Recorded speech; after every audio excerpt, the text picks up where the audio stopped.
I'm your replacement. No, I put the meat grinder in the car. Oh, thank In you. the back seat. You gonna pass these out for me? Sure, I can do that. Bless your heart. One for you.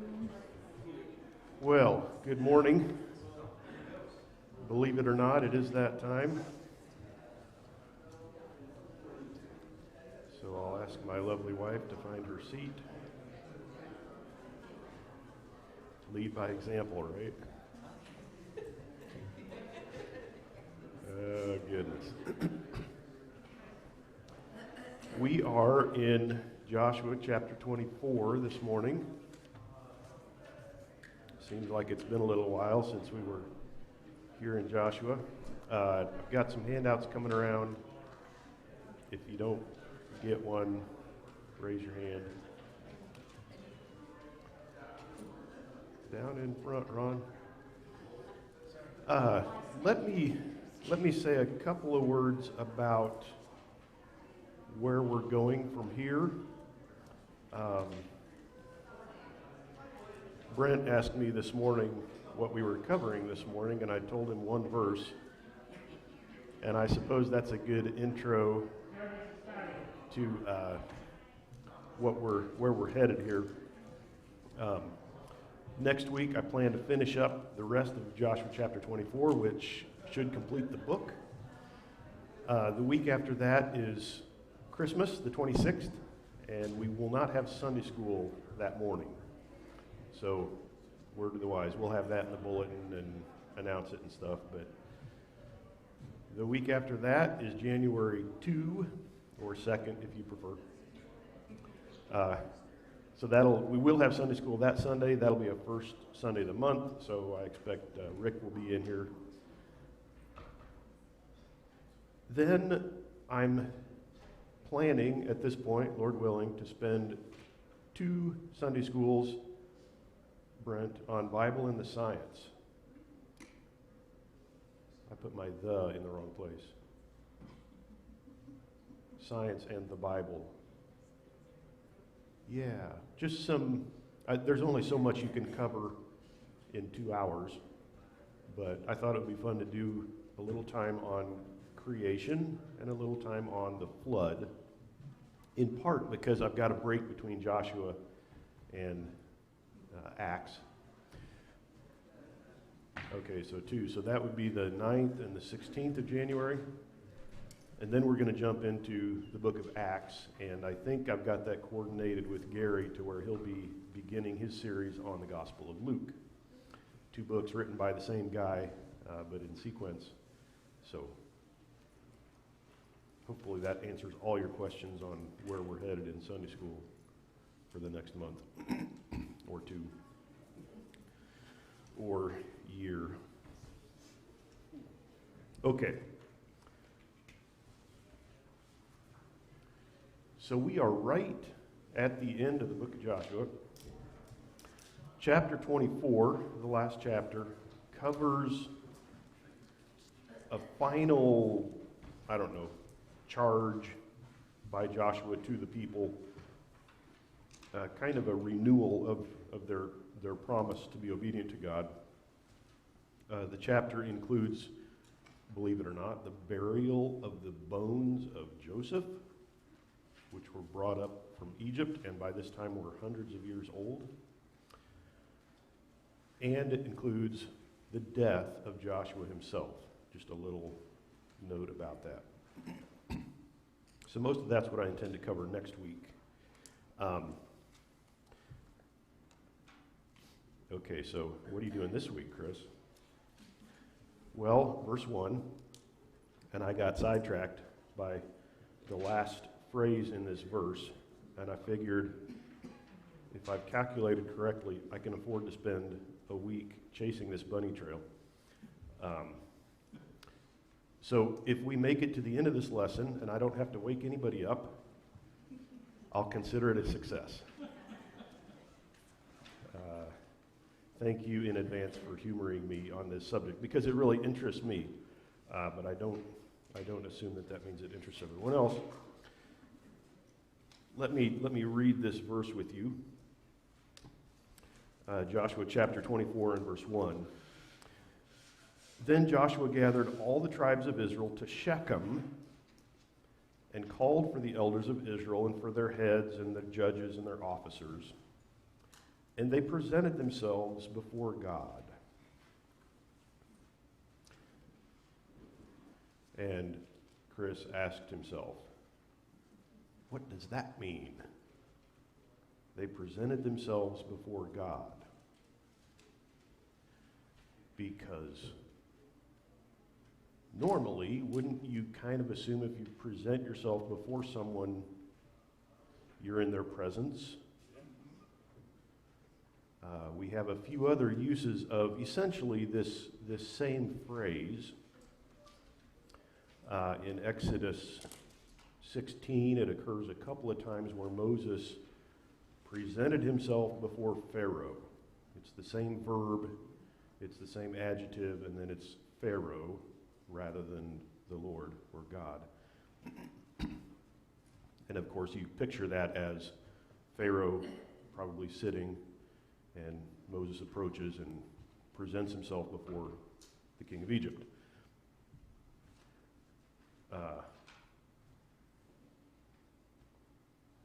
In Job chapter 1, verse 6, and maybe some of you thought of this even, the sons of God came to present themselves before the Lord. This is a heavenly scene, but again, why didn't they just stay on earth and do that? Or, I mean, it really gives you the impression that they came to where God was and presented themselves, or stood themselves is a literal Hebrewism there. Placed themselves before him. So they're at Shechem. Where's the tabernacle at this point?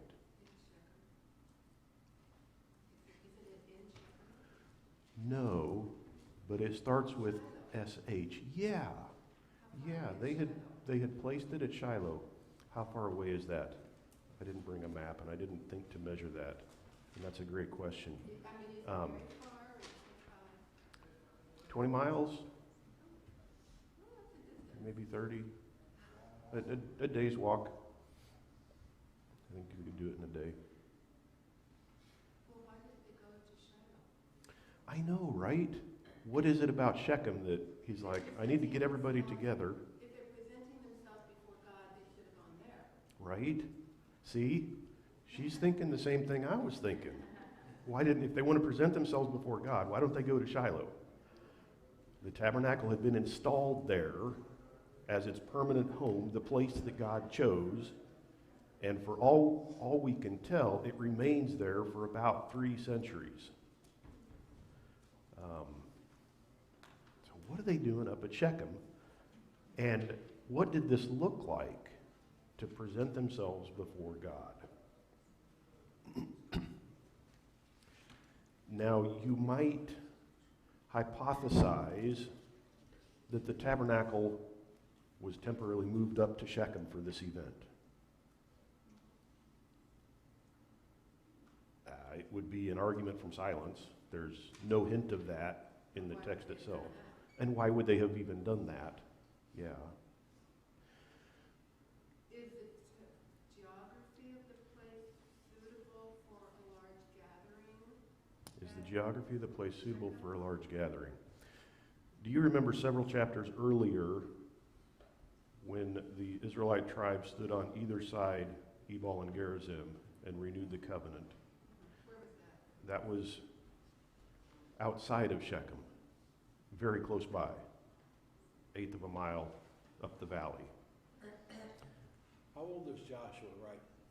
How old is Joshua? I believe this chapter tells us later on, I believe he's 110 when he dies.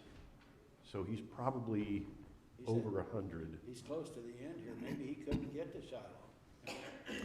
Well, Shiloh would have been closer to his home than Shechem. Oh, yeah. I think we've got his hometown, Timnath Serah, identified correctly. It's west of Shiloh a little ways. This would have been further away for him. It is interesting to note, previously, when they were here to renew the covenant, and they stood on either side and said the blessings and the cursings, the text specifically tells us that Joshua and the leaders were gathered around the ark. So apparently at that time, they brought the ark up there. Now that is before the tabernacle was installed at its permanent home. Is it possible that they brought the ark up for this? Perhaps. Again, the text doesn't mention it.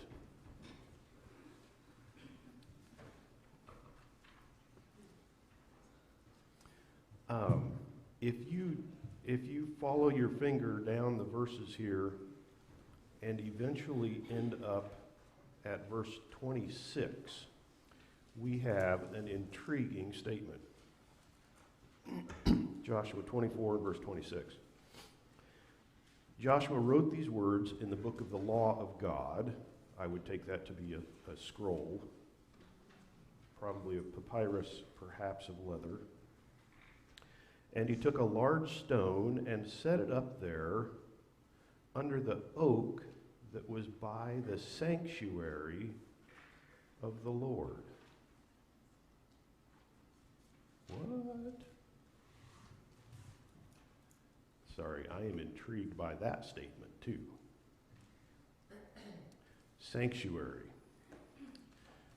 The Mikdash. And if you listen carefully in the word, that's a Hebrew word. In the word Mikdash, if you take the M off the front, you have Kadosh. Kadosh is the Hebrew word for holy. A Mikdash is a holy place. It doesn't specifically use the word temple or tabernacle or tent or anything like that. It's just the holy place of Yahweh. Now, this term is used a number of times. I won't take you there, but many times it's used of either the tabernacle or Solomon's temple. Now, it's used in a number of other ways too. It can refer to God's heavenly abode, dwelling place, as his sanctuary. It can be used figuratively of the entire land as God's sanctuary. So it doesn't always refer to tabernacle or temple, but those are common ways this word is used. And this sounds like a thing. He set it up before the sanctuary of the Lord. So what did he set it up in front of? And that actually seems to tie together, at least from my perspective, with the Israelites presenting themselves before God. So you understand my intrigue here? What is going on up at Shechem? Why are they not down at Shiloh? Is there something here? Okay, so if I keep on digging,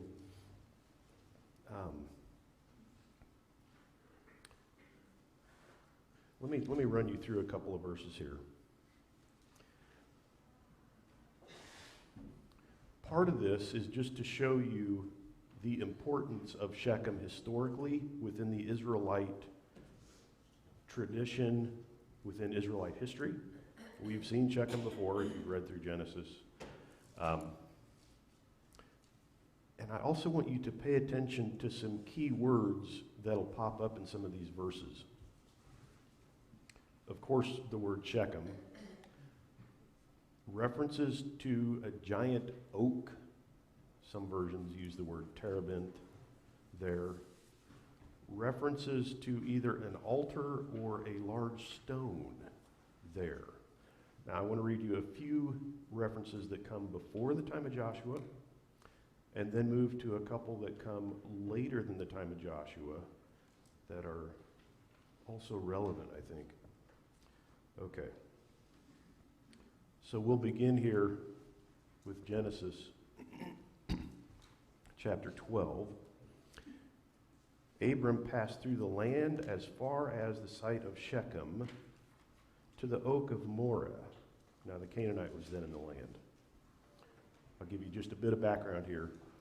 God has told Abram to move down to the land that he promised to give to him.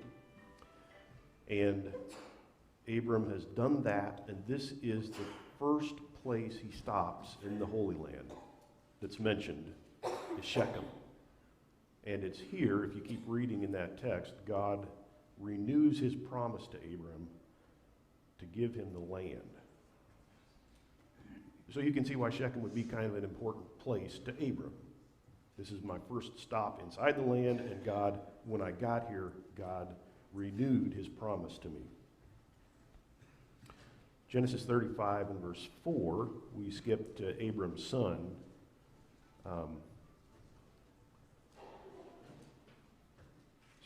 His grandson, Jacob. So they gave to Jacob all the foreign gods which they had. These are his relatives, and the rings that were in their ears. And Jacob hid them under the oak which was near Shechem. Now, if all I had was that verse by itself, I'd be like, okay, the old oak tree, whatever. But his grandfather at Shechem also mentions an oak. He called it the oak of Moreh. Same tree. Oaks can get very old. They're a long-lived tree. I don't know, interesting.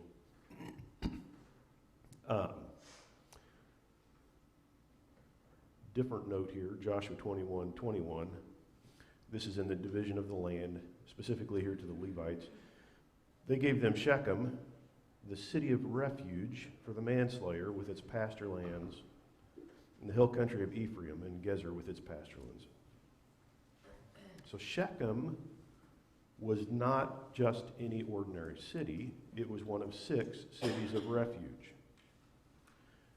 Who was it owned by? The tribe of Levi. It's a Levitical city. Okay, so who's going to be living there? Well, the priests. Well, yeah, you would expect some Levites there. Now, is this one of those cities that was assigned but never taken? It's in the heart of the country. It's not out on the edge somewhere. It's a city of refuge. So far as we know, all of the cities of refuge became Israelite early on. It's a Levitical city. So this isn't just any city. This is an important city from a historical and religious perspective to the Israelites.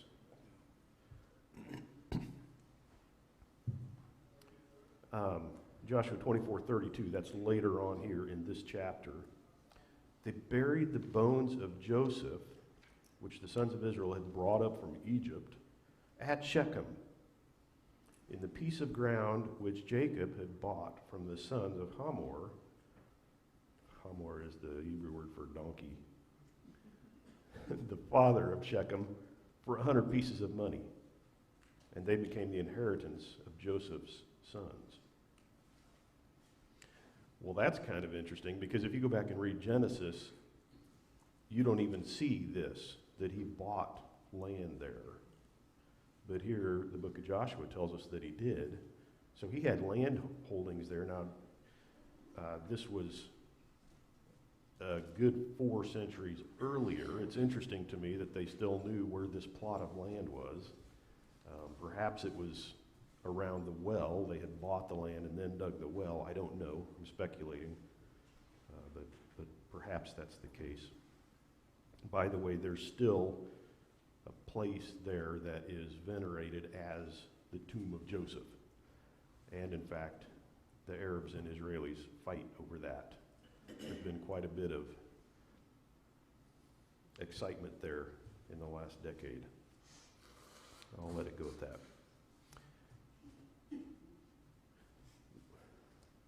The text doesn't tell us, but you have to wonder, why did Joseph want his bones buried there, or why did they bury them there?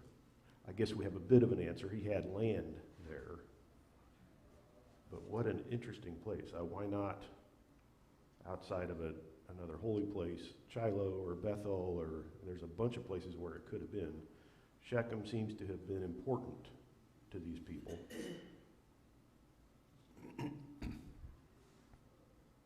Okay. Now we're moving post-Joshua. This is later than the time of Joshua. In fact, it's shortly after the time of Gideon. So if I'm correct on my chronology, we're a couple of centuries later than the time of Joshua. So some water has passed under the bridge by the time we get to this. The main player here is Abimelech. You see his name there. He is a son of Gideon, the judge. And he wants to become king and what all. So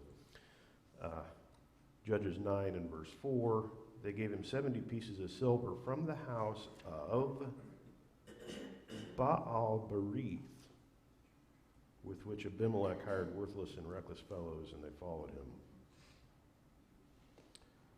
Okay, so you recognize Baal as Baal, and when you hear the word Baal, you usually think of a Canaanite god, right? It was a common name for the Canaanite god. That word also is used in the Hebrew Bible simply as master, lord, or even kind of husband. In fact, Tom, we were just looking at Hosea chapter 2 in Boys Bible Study, where one of the things God says is, when I restore Israel, they will no longer call me Baali, my Baal, or my master, but they will call me Ishi, my man, my husband. Which is interesting because I don't think of the Israelites as referring to God as Baal, because that's not his name. I mean,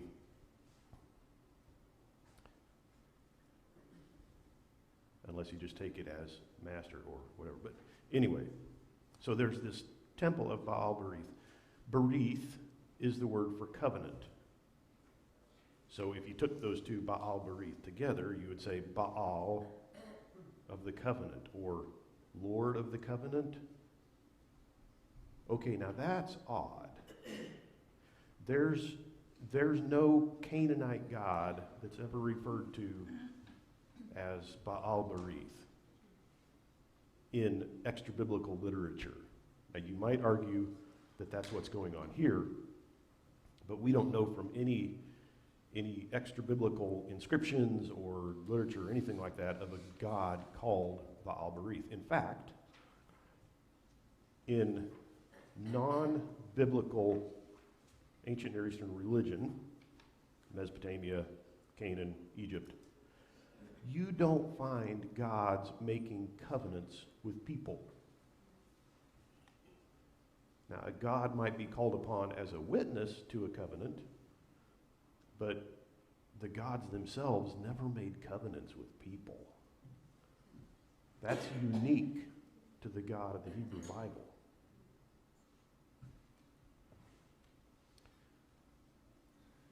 On the other hand, did I put this up there for you? I did. Judges 8:33. So this is before we get to Judges 9. Then it came about, as soon as Gideon was dead, that the sons of Israel again played the harlot with the Baals, and made Baal Berith their god. That sounds bad, right?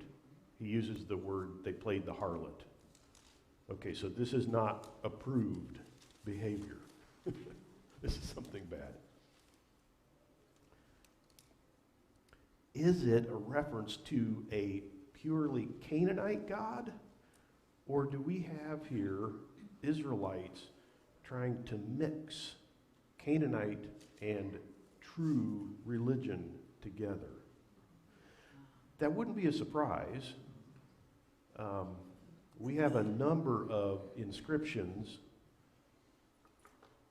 Mostly everyone I can think of is from the Iron Age, so even after the period of the Judges. But where you can see this, somebody will write a dedication to Yahweh.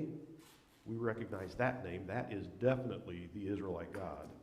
To Yahweh and his Asherah. You're like, what? God didn't have a consort, a goddess that he was paired with. But the Israelites did that sometimes. Tried to combine the true God with Canaanite gods.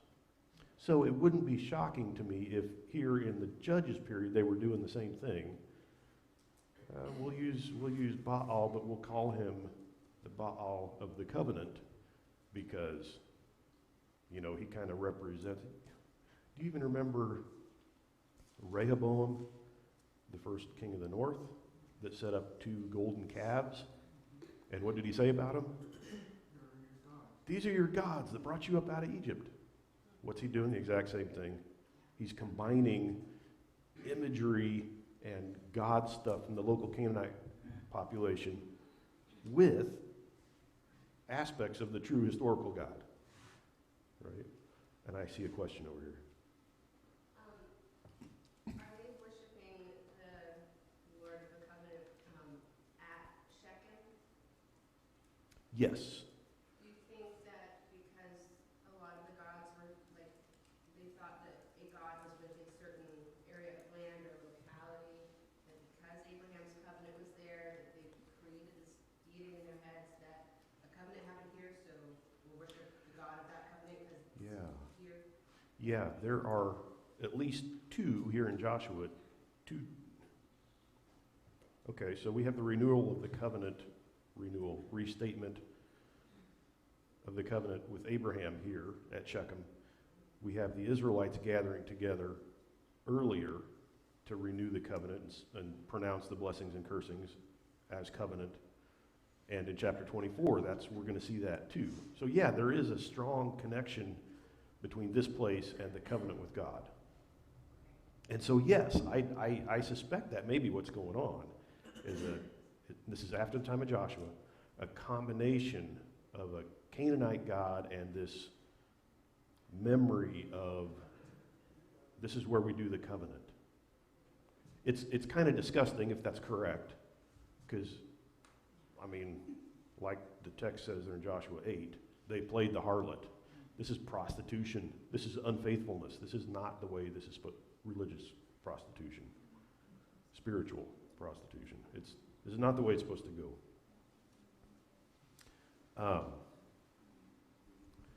Make sure I'm keeping them. Oh yeah, that's on there. Well, I'm sure glad that in the church in America we never take aspects of pagan and Right. mix it in Right? with the truth of Christianity, and then, It's really, it's a real comfort to know we never do that.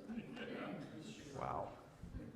And that was tongue in cheek if you didn't catch that. Really said not to intermingle. Yes. Yes. We saw that in the previous chapter. Yeah. And that seems to have been, I mean, by the time you get to Judges and Abimelech, that has clearly happened. They have gone off the rails. You would never recognize it as a Levitical city, a city of refuge, where righteousness should be the rule of the day. And the place is just totally off the rails. Judges 9 and verse 6, all the men of Shechem and all Beth Millo assembled together, and they went and made Abimelech king by the oak of the pillar which was in Shechem. You might recall in Joshua 24 verse 26, Joshua set up a very large stone, a pillar, by the oak tree, by the sanctuary. And here they make Abimelech king by the oak of the pillar.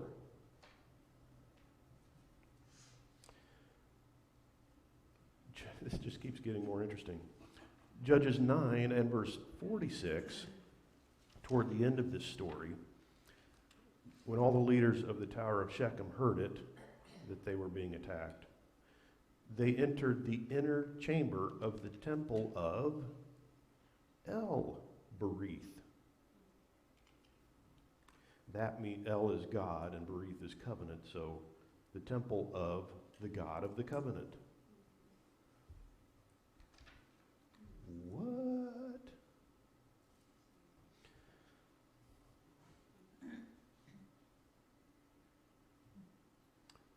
One more reference that I don't have on your sheet, but 1 Kings 12:1. Rehoboam, the first king of the north, guess where he got crowned as king? At Shechem. Interesting. Well, to make this even more interesting to those of us that enjoy a little bit of archaeology in our musings, they have discovered at Shechem a very large temple that was standing at this time, the time of Joshua, and in fact it went until about the time of Abimelech.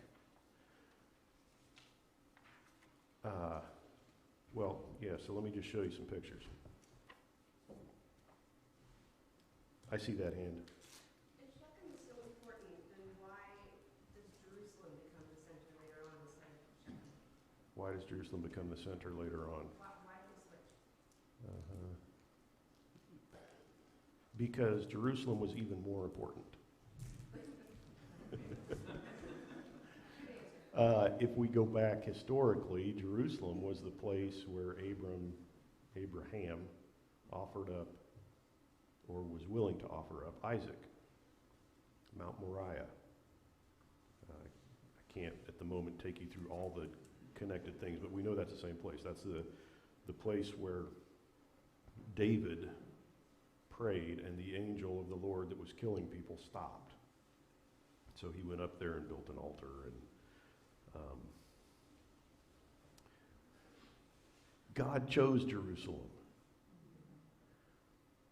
I can't tell you why. I can't tell you why he chose Shiloh either for the tabernacle. But he did. That's what he wanted. The text very specifically says that he chose it. So, sorry, I wish I had a better answer for you. One of those that mark that down that you want to ask as you're passing St. Peter, entering the gate, right? Okay. Why did he choose us? See? Related question. This view is looking from the east toward the west, and you can see Ebal and Gerizim on either side, and down in the little valley between them is Shechem. This is standing on Mount Gerizim, looking across the valley toward Mount Ebal, and if you look closely, you can see Shechem in there as well. This little circle right here. The entire area now is built up with buildings and apartments and grocery stores, but most of that tell has not been inhabited. So we can see stuff there. A little closer view here, also from Mount Gerizim. So we're essentially looking north in this photo. Here we are again from the east, looking toward the west. You can see Shechem there. You can also see the church that is built over Jacob's Well, which we talked about some earlier, modern city of Nablus. Okay, so zooming in a little bit. Part of the tell has been excavated, and you can see the red here is the temple that I want to show you in a little more detail.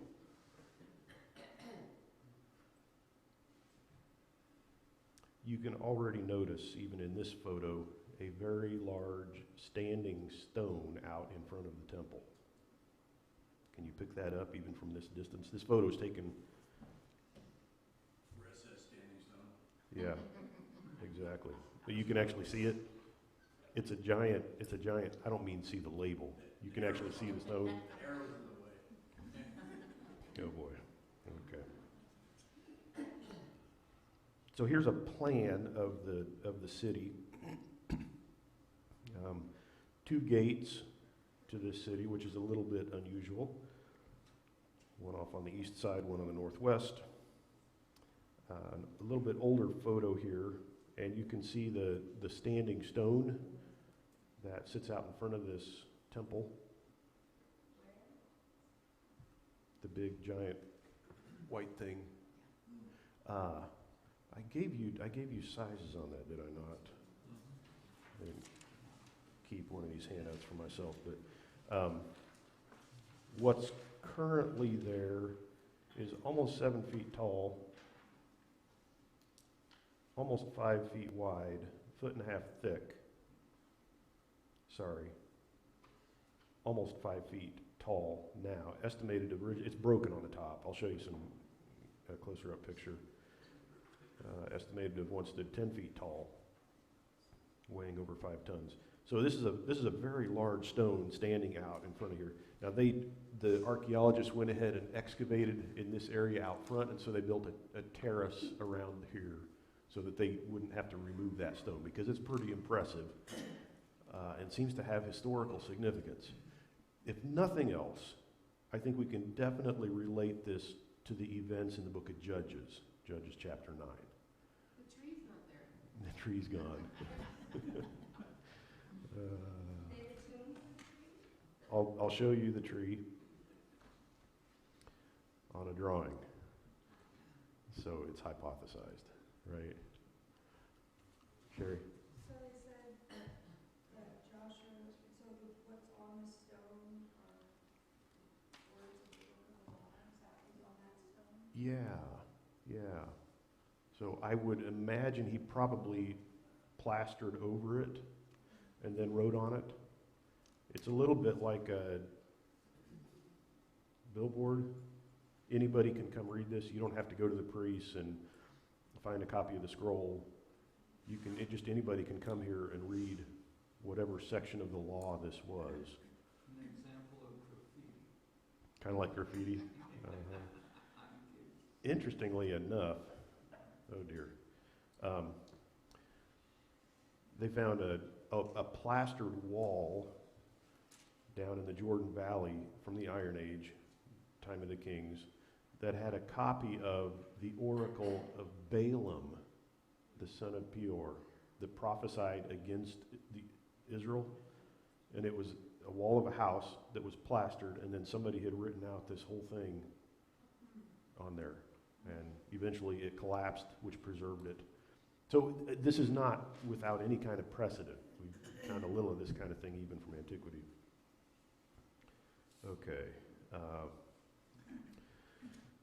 We are still kind of looking westward in this aerial photo, and hopefully you can make out the remains of the temple here, and then the terrace out here that's got the standing stone. There were also, we know it's a temple because there were standing stones on either side of the door, not quite so large as this. And there was an altar out in the courtyard. A little different perspective here, looking essentially to the south. You can see that. Okay, so I'll zoom in just a little bit. This is one corner of that temple.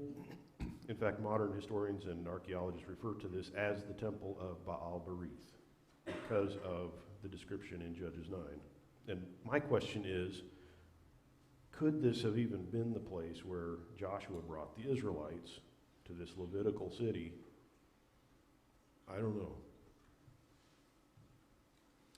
The interior of this temple, a couple shots of that. One of the broken standing stones that flanked the doorway to this temple. It's quite large. The one on the other side, and in the background you can see what's left of the massive standing stone out in the courtyard, and a little bit closer shot of that. Limestone, I'm sure that's pretty much all that's in this area, and it's not basalt, so.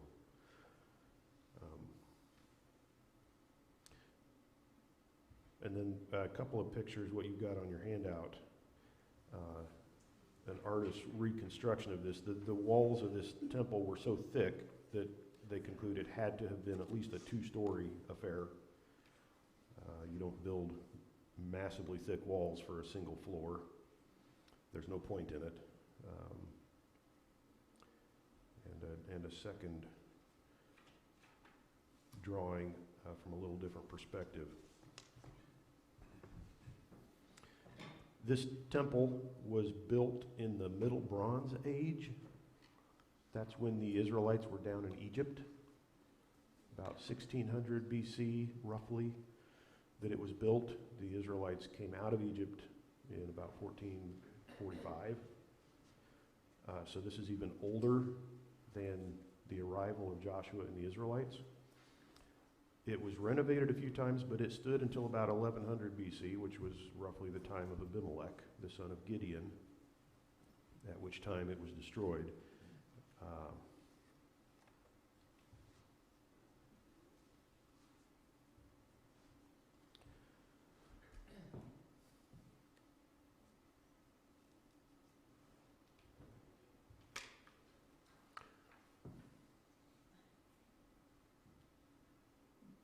That's pretty much it. I have to wonder in my own mind. I can't say anything with certainty here, but there are just so many similarities and interconnections. If the archaeology seems to be correct, that this building was standing at the time of Joshua. We have references later on to some kind of worship of a god of a covenant or lord of a covenant here. It seems to fit archaeologically. It just makes me wonder, did the Israelites gather here? Did Joshua put up this giant stone? I'm not used to thinking of Israelite worship in any place other than the tabernacle, and that's a bit of a stumbling block for me with this idea. But there are just so many interconnections that it makes me ponder the question, if it's true that this is the place they worshiped, or I shouldn't say, well, yeah, that kind of, where they assembled and presented themselves before God, that would sure make it much clearer what that statement means in chapter 24 and verse 1. Oh, okay. They came to this place, and it was a religious center. What its history was, who was worshipped there back when the place was first built, I don't know.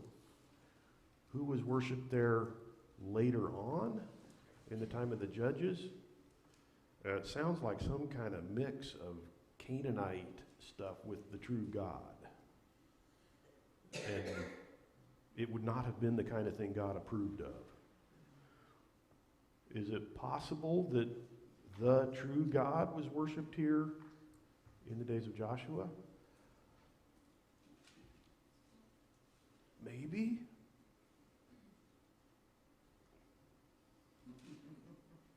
I see a question over here. So, your assumption is that this temple was there before the Israelites and it had been used to worship the local God, and then the Israelites took it over? We're not assuming that the Israelites built the temple.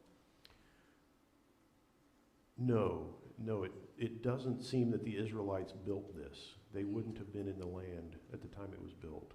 Who was worshipped there when it was built? Just the local God. I mean, the easy assumption would be some local God. Could it have been the true God? Well, there's some history there. I don't have any information. Well, my other practical question was it common for each city to have its own temple to its local God? And if so, then all the cities the Israelites took over would have had temples in them. Would they have converted those, or would they have torn them down? I should probably say any large, self-respecting city would have had a temple. It's hard to define city. There are smaller ones that obviously would not have. There's there's cities or villages or whatever that are 4 houses. Would they have converted them or torn them down? They had trouble tearing them down. Yeah. I guess I'm asking you. This one, if the excavations are correct, this one stood from about 1600 to about 1100, 500 years. There are some renovations in it, a few different floor levels. But Levites were there the whole time? It was their city, the Levites, so you would expect Maybe they the Levites were there. After they came from Egypt. Yeah, right. Well, Joseph had land here. Abraham had been there. hmm Did Abraham build it? It seems to be too late for Abraham to have built. Abraham, I would place Abraham about 500 years before that, around 2100 BC. Armin has been waiting patiently. Well, I think it's pretty clear that the real reason they chose Shechem to gather is that there were more available hotel rooms than Shiloh, right? You've been watching the slides, haven't you? There's more hotel rooms. There's They're lots of buildings in the all background. over. But I mean, ultimately, that's another possibility. There's some other practical reason that they chose to gather there, right? Like, It's fairly central. I mean, people in the south, down in Judah, would have had to travel further. But you've got folks up in Galilee that would have had to travel a ways too. So it's roughly central. Shiloh would have been roughly central. yeah, pretty close. There's a lot of religious significance to this site for the Israelites. We've covered that. Shechem was north of Jerusalem, Mm-hmm. north of Bethel. Mm-hmm. North of Jerusalem, north of Bethel, north of Shiloh. Sherry. So this was a sanctuary. You could certainly call this a sanctuary. I think any temple could be referred to, because sanctuary, I thought it said it was here yeah, in 24:26, they refer to the sanctuary of Yahweh. and so they would have had to have a temple in Crete. That would certainly fit with a temple. Does it require a physical building? No. You can use the word sanctuary just as a holy place that's dedicated to or owned by the deity. It often refers to a physical building. So we know for sure that was a sanctuary of the city of Shechem, right? It's a city of refuge. Was it city of refuge? Uh-huh. The other thought I had was the reason why Joshua called everybody there is because he had to stay there. Because Uh-huh. he was fleeing to the city of refuge. Yeah. He'll eventually be buried in his own hometown, Timnath Serah, but Is this the area where in Jesus' time it was called Samaria? yes, and in fact, Would he have met the woman at the well? yeah, Sychar And that is about a mile away. I didn't put it on here, but Sychar is about here. And it's about a mile from there to Jacob's well. Yeah. But Shechem itself, again, if our archaeology is correct, was destroyed in the 2nd century BC and was not a city at the time of Jesus, just ruins. So I gotta quit, but Israel was in Egypt by the time this was constructed. So what was going on in extra-biblical history? what was going on in extra biblical history. Middle Bronze Age is a time of large cities and independent little kingdoms in this area. So Shechem has a very large Middle Bronze wall that surrounds it, massive stones. So it would have been a fairly strong place, well fortified. Apparently they were having wars against each other. Yeah. Was there some vestige of true Israelite worship there for some reason? Well, that temple was put at a very significant location. Yeah, it as far was. as the tree and the well was nearby, and a lot of Jewish history there. I got to quit before the kids break down the door. Thanks for your patience with me. I realize this is not very applicable, and I'm not giving you many answers, but I was intrigued by it, and I figured I'd share that with you. And you can do with it what you want. If you may be convinced of something completely different than me, and that's fine. I'm not even sure what I'm convinced of on this one, but it was fun to study, and well, there you have it. Next week we'll look at the rest of the chapter, which does have some very applicable stuff in it to us. So let me close this in a word of prayer. Lord, thanks for your word. There's obviously stuff here that we don't always understand, or questions that we have that you've not seen fit to answer. But we're grateful to you for giving us all of the guidance that we need, and in fact, even more than we need. You repeat it for our dull ears. So thank you for that, and for being so patient with us. We ask your blessing as we work to be faithful servants of yours, and pray that you would increase our effort, and that you would be pleased with the things that we do in your service. In your name,